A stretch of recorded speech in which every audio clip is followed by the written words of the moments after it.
सर्वं व्याप्य नारायणस्थितः अनन्तमव्ययं कविगुं समुद्रेऽन्तं विश्वशम्भुवम् पद्मकोशप्रतीकाशगं निश्यामि तस्यान्ते नामलमालाकुलं भाति विश्वस्यायतनं महत् सन्ततं शिलाभिस्तो लम्भत्याकोशसन्नियोक्ष्मं तस्मिन् सर्वं प्रतिष्ठितम् तस्य मध्ये महानग्निर्विश्वार्चे विश्वतोमुखः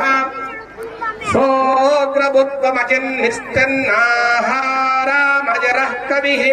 तिर्यघोर्ध्वमदस्यायीरस्मयन्तस्य सन्तता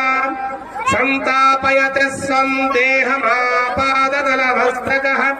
तस्य मध्ये वह्निशिखा अनीयोर्ध्वा व्यवस्थितः